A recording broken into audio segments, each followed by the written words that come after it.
τώρα ετοιμάζω την τσιπούρα στον ατμό.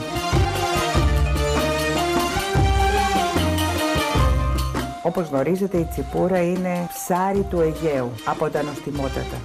Εμείς θα μαγειρέψουμε εδώ μία συνταγή από την περιοχή της Ιωνίας με την τσιπούρα στον ατμό και κάποια λαχανικά δίπλα, όπως μανιτάρι, πιπεριά, καρότο, φρέσκο κρεμμυδάκι, ντομάτα, μαϊντανό, ελαιόλαδο, λίγο λευκό κρασί και αλατοπίπερο. Ξεκινάμε να κόψουμε τα λαχανικά μας για να είναι έτοιμα. Το μανιτάρι. Ας αρχίσουμε από το μανιτάρι.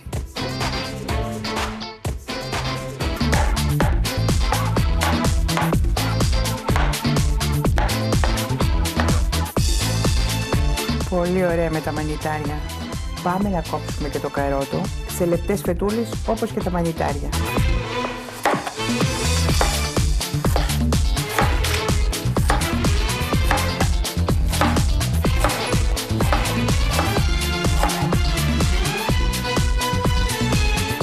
Θα κόψουμε και την πιπεριά σε ροδέλες.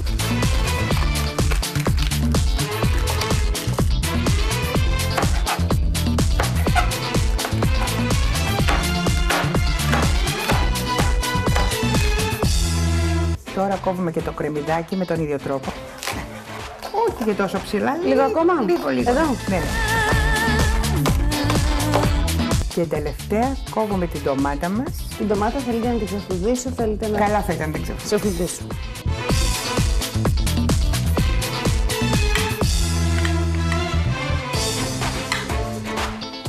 Με τον ίδιο τρόπο κόψαμε και την ντομάτα και τώρα αρχίζουμε να κάνουμε τη συναρμολόγηση, θα έλεγα.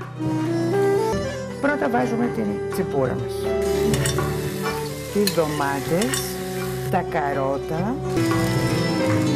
Δέστε τι ωραία οι χρωματισμοί. Ναι, πολύ ωραία. Οι πιπεριές, το κρεμμυδάκι και μανιτάρι. Από πάνω το μανιτάρι.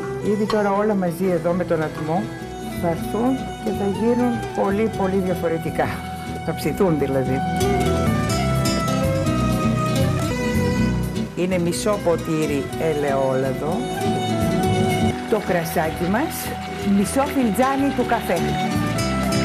Λίγο αλατάκι και ακόμα λιγότερο πιπέρι. Μία πρέζα. Με το ψάρι μας και αφήνουμε να ψηθεί σε χαμηλή φωτιά γύρω στα 15 με 20 λεπτά. Αυτό φαίνεται πολύ υγιεινό και με λίγες θερμίδες. Ναι, αλλά είναι ένα πάρα πολύ νόστιμο πιάτο. Τι λέτε, είναι έτοιμο? Είναι έτοιμο.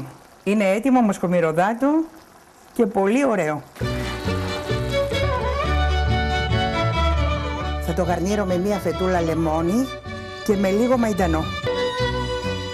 Έτοιμη είναι λοιπόν η τσιπούρα μας για να σερβιριστεί σε γιορτινό, σε καθημερινό τραπέζι, ακόμα και των βαΐων.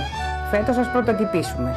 Μπορούμε να ετοιμάσουμε μία ωραία λαχταριστή τσιπούρα αντί τον μπακαλιάρο, τον παραδοσιακό, το τηγανιτό με σκορδαλιά. Εύχομαι καλό φάγωτο!